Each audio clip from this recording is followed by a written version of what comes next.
Hello guys, welcome back. Be a trader के session में स्वागत है। तो हमारा ये एस्ट्रो ट्रेडिंग सेशन कबाड़ पे जो वेस्ट मैनेजमेंट का है वो लेके आ रहा है। ये पार्ट 2 है और हम इसमें ये सारी चीज़ों से होते हुए गुजरेंगे, जिसमें हम इन डेप्थ एक एक चीज़ के बारे में पता करेंगे।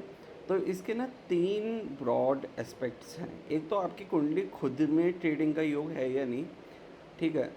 इसका मतलब ये नहीं है कि ट्रेडिंग कोई नहीं कर सकता, बस जो क्या चीज़ें आपको सूट करती हैं नहीं करती हैं, कौन से दिन ट्रेड करना चाहिए, कौन से सेक्टर ट्रेड करने चाहिए, एफ में आपको चांसेस हैं या नहीं, और एक्यूरेसी कैसी होगी, ये सब चीज़ों पे हम डिस्कस करेंगे। आपको जो राइट वाला नॉर्मल चार्ट दिख रहा है कुंडली का, इससे इन डेप्थ क्या होता है आपने देखा होगा कि मैं आपको एक एग्जांपल देता हूँ।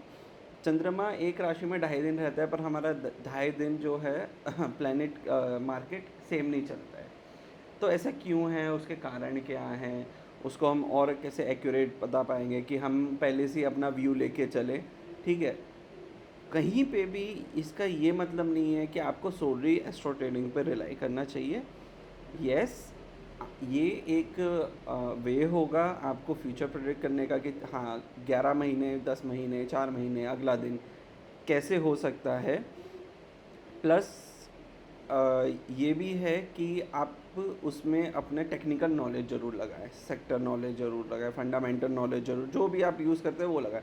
तो ये बस उस चीज़ को और एज और टाइम प्रोवाइड करने के लिए है।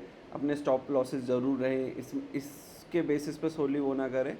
और किसी पोजीशन पे आपको ये लगेगा कि ये बहुत कॉम्प्लिकेटेड है, at the end of the series हम एक सरप्राइज़ आप लोगों के लिए है, कि आप लोगों को ज़्यादा पता लगे कि इसको और कैसे ईज़ कर सकते हैं। ठीक है इतना सब, पर इसको कहीं ना कहीं आप कैसे ईज़िली यूज़ कर सकते हैं, एंड ऑफ द सीरीज़ में आपको पता लग जाएगा। क्योंकि एक बहुत अमेजिंग ऐप बेस्ड वेबसाइट का हम आपको बताएंगे।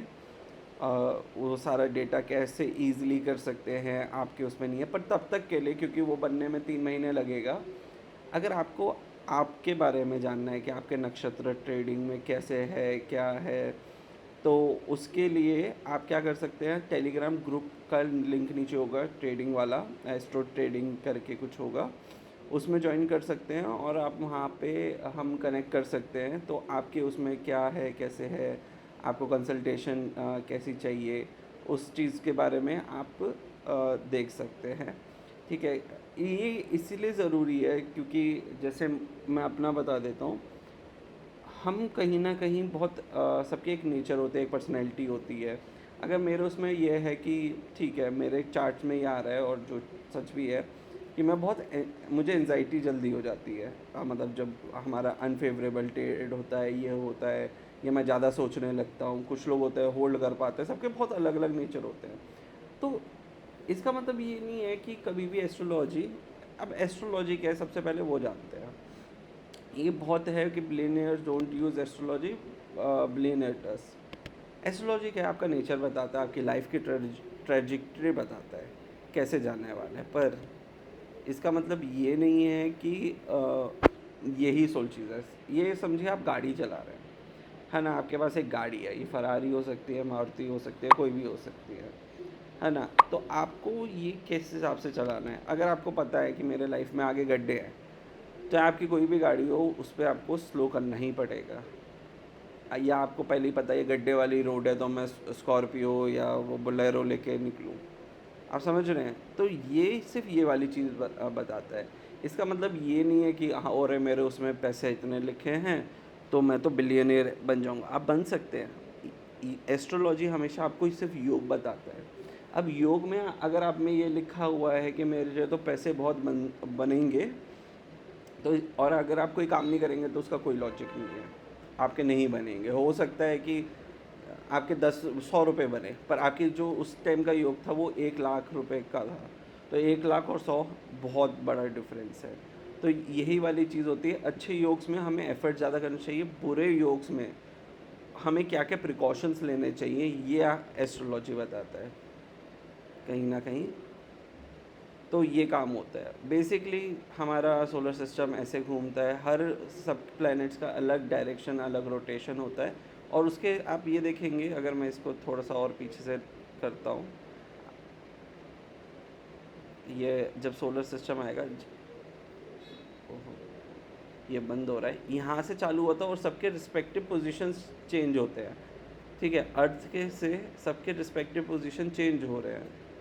तो उस रिस्पेक्टिव पोजीशन पे सब लोगों का जन्म होता है या मार्केट इन्फ्लुएंस होता है। यही ग्रेविटेशनल पुल्स पुल ये सब पे डिसीजंस होते हैं। अब आपने ना ये तारा बहुत देखा होगा, तो ये तारे के पीछे एक बहुत बड़ा एस्ट्रोलॉजिकल रीज़न है। ओके, ये काफ़ी धर्मों में भी यूज़ होता है, एस्ट्रोलॉजी में भी ये वो है। पर ये बना कैसे, मैं आपको एक बहुत सिंपल सी चीज़ बताता हूँ। ये आप है, थोड़ा मेरा ये ऑफ सेंटर हो गया, पर ये आप है। अब इस पोजीशन पे हमारे पूर्वजों ने ये पाया कि कोई भी प्लैनेट 5 बिंदुओं पे सबसे ब्राइटेस्ट होता है जब वो एकदम अपोजिट होता है अर्थ के। ओके, मतलब एकदम 180 डिग्री का होता है, या 45 डिग्री का एंगल होता है, या 60-120 डिग्री का एंगल होता है। ये 5 बिंदुओं को जब उन्होंने देखा जहाँ पे अर्थ पे सबसे ज़्यादा प्रभाव होता है, तो उन सब पॉइंट्स को जब मिलाया तो ये तारा बना।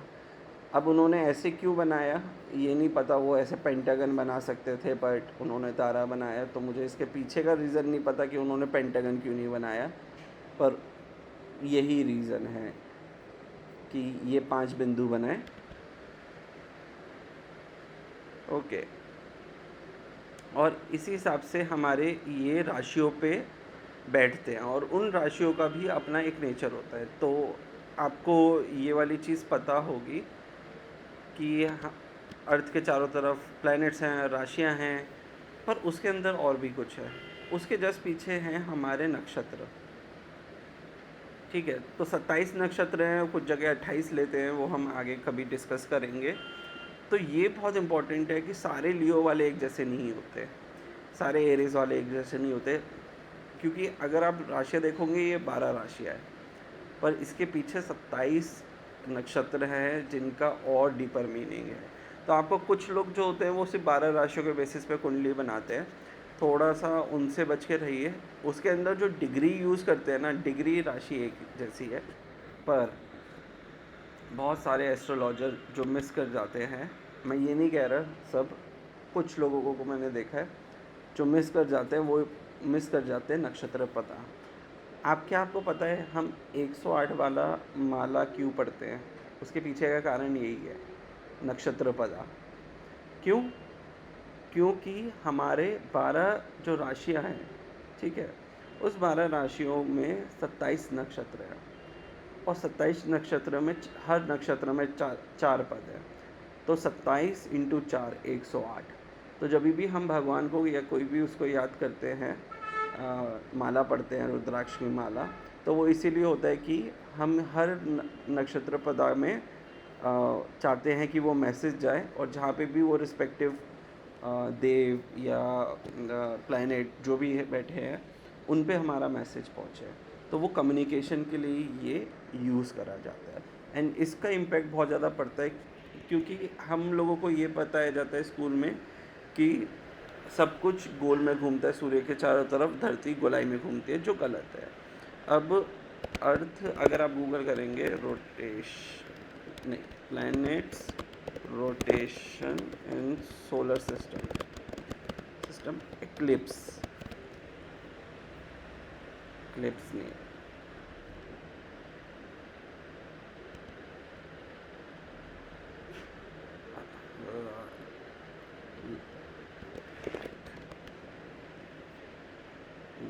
मुझे वो वर्ड दिमाग में नहीं आ रहा था, पर विवेक आप गएंगे? हाँ, सॉरी, अगर आपको वीडियो में ये देखने को मिल रहा है, model of our solar system since back in concentric rings with the suns. हाँ, तो हमेशा हमें स्कूल में यही पढ़ाया जाता था कि सूरज है, उसके चारों तरफ एकदम गोलाई में ये क्या कहते हैं, रोटेट करता है, और हमारा थॉट भी वही था। ओके, पर एक्चुअली ऐसा नहीं है। इसका ये है कि किसी ने इस सर्कल को खींच दिया हो और इस फॉर्म में हमारा प्लैनेट्स घूमते हैं। ठीक है, मैं इसकी बहुत सारी डिटेल में नहीं जा रहा कि वो वाली चीज़ है पैराबोलिक और ये सब, जो साइंस के स्टूडेंट है वो जानते हैं। तो ये सब है और इन सब की रोटेशन बहुत डिफरेंट है। ठीक है, कहीं ना कहीं ऐसा कोई कांस्टेंट नहीं है कि एक सर्कल में ही घूमेगा, ये वो है, या एसेंट्रिसिटी जो चीज़ है कि उसी में घूमता है, पर मैं इसे फॉरवर्ड कर रहा हूँ, ये हमारा इतना मीनिंगफुल नहीं है। ठीक है, और इसी चक्कर में प्लूटो जो था वो निकाला गया था क्योंकि उसका जो पार्ट था वो क्रॉस कटिंग जा रहा था। तो हाँ, अब ये है हमारे उसका सही रोटेशन। तो सिंपल सी चीज़ है, जब धरती सूर्य के दूर होगी तो हीट इम्पैक्ट कम होगा, जब पास होगा तो हीट इम्पैक्ट ज़्यादा होगा। तो ये सब ग्रेविटेशनल रेज, इन सब की रेज का क्या इम्पैक्ट होता है उसी के बारे में एस्ट्रोलॉजी बताती है। आपने सुना होगा सूर्य वीक है, नीच का है, तो इन सब का वही इम्पैक्ट है कि डिस्टेंस उसका, हमारा कितना पावर आया है, ये सारी चीज़ें। और ये देखिए, ये बहुत अच्छा रोटेशनल वीडियो है और इन सब के रिलेटिव स्पीड्स की वजह से हम लोगों में पर्सनैलिटी डिफरेंसेस और सब कुछ आता है। बट इसका मतलब ये नहीं है कि हम अपनी पर्सनैलिटी चेंज नहीं कर सकते। ठीक है, हाँ, एस्ट्रोलॉजी में मैं आपको एक और चीज़ दिखा दूँ।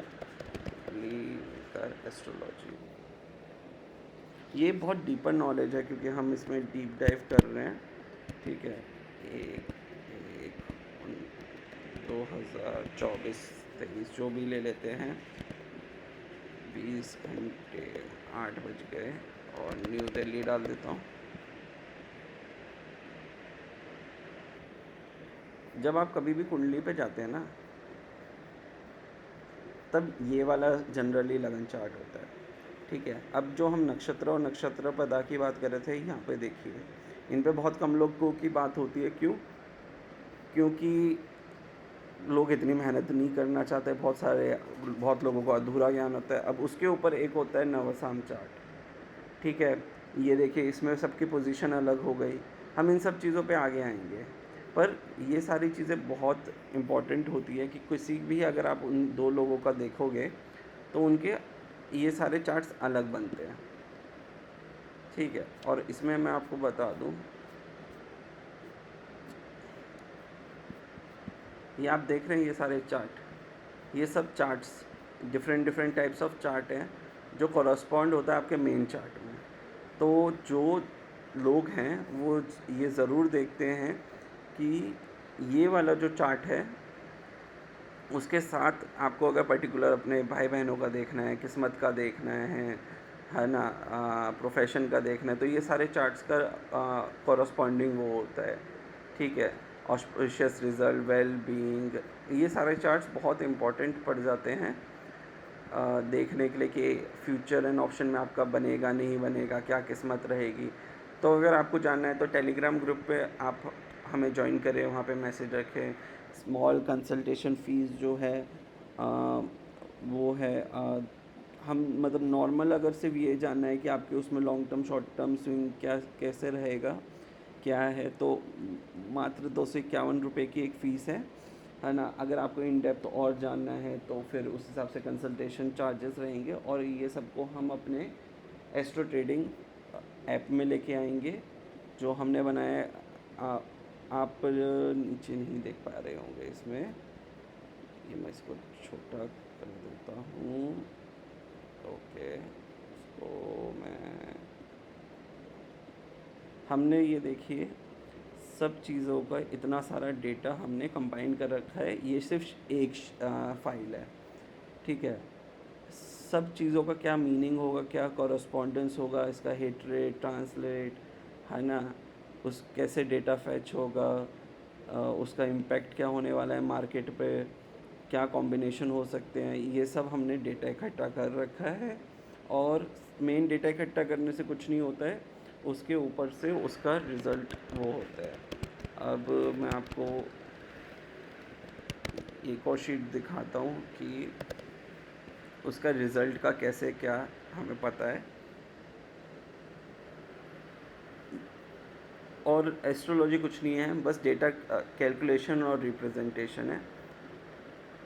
ये देखिए रेट्रोगेट अगर सैटर्न होगा तो पिछले 4 साल से उसका क्या रिज़ल्ट रहा है एक पर्टिकुलर नक्षत्र में, ये इसकी क्या पर्सनैलिटी है, न्यू मून, फुल मून, ये तो पुराना था। अब इसमें और इन डेप्थ है कि कौन से पदा में है, क्या है, ठीक है। मरकरी ट्रांजिट, सबके ट्रांजिट्स पे क्या क्या असर होता है, ठीक है, क्या प्रोबेबिलिटी है, उसके बाद क्या नक्षत्र वो रहे हैं, ठीक है। ये हमने मार्केट का कहाँ लिखा था, माय प्लैनेट्स, ये देखिए मार्केट कौन सा सेक्टर क्या परफॉर्म करा, बेस्ट परफॉर्मिंग सेक्टर कौन से थे, वर्स्ट परफॉर्मिंग सेक्टर कौन से थे, निफ्टी हाई एंड इन सब का डेटा इकट्ठा करा है। मतलब बहुत बड़ी, it's only data collection and data representation. पर ये वाली चीज़ें इनको देख के डरना नहीं है। क्यों? क्योंकि जो वेबसाइट आएगी उसमें तो सीधा आपको ये पता लग जाएगा कि इसका एंड रिज़ल्ट क्या है, ठीक है। तो स्टे ट्यून गाइस, कोशिश कर रहे हैं हम 3 महीने में ये लेके आ पाएँ। इसके लिए हमें एक अच्छा सा नाम भी चाहिए। अगर आप कमेंट बॉक्स में कुछ सजेस्ट कर सकते हैं तो वो करिए। हम एस्ट्रो मार्केट या नक्षत्र ट्रेड में कंफ्यूज हैं, पर और बेटर नेम है तो आप हमारे साथ ज़रूर शेयर करें। और अगर आपको दिवाली की शॉपिंग करनी है तो ग्रीन सामान शॉप जो हमारा एक और स्टार्टअप है, इस पे जाएँ। ये बहुत बढ़िया सामान है, रोल ऑन परफ्यूम्स लेके आए हैं। ये बहुत प्रीमियम परफ्यूम्स का कंसंट्रेशन वर्जन है। एक परफ्यूम जो 6000 का बनता है उसके ये 2 सेट बना देगा। और इसमें कोई अल्कोहल नहीं है, कुछ नहीं है। जो वो अमाउंट डालते हैं ना कि इसको बड़ा करने के और ये सब करने के, तो ये इसका प्योर वर्जन है। बहुत थोड़ा सा लगाइए, बहुत लास्टिंग स्मेल होगा। आप ग्रीन सामान शॉप की वेबसाइट पे जाके इसको कर सकते हैं। कोई दिक्कत है तो इंस्टाग्राम पेज पे आप ले सकते हैं। और मैं पर्सनली बता दूं, मेरी फेवरेट जो वो है इसमें फीमेल्स के लिए फ्लोरल ब्लूम बहुत अच्छा है। और स्पोर्टी वालों के लिए एक्वा ब्रीज, और मुझे मिडनाइट ब्लू काफ़ी अच्छा लगता है। तो ये 3 मेरे फेवरेट स्मेल हैं। पर ये 2 सबका अपना टेस्ट होता है। जो थोड़ा सा और डार्कर स्मेल वो पसंद करते हैं, हाई से क्या मैं बोलूँ, कंसंट्रेशन वाला, उनके लिए ये मिस्टिक ब्लैक है। और फेमेन थोड़ा और लाइटर फीमेल नोट का ही है। तो ये आप देख सकते हैं, इसका डिस्क्रिप्शन सब लिखा ही है। और भी काफ़ी सारे प्रोडक्ट्स हैं, but this is worth trying. तो धन्यवाद, अगले वीडियो में मुलाकात होगी।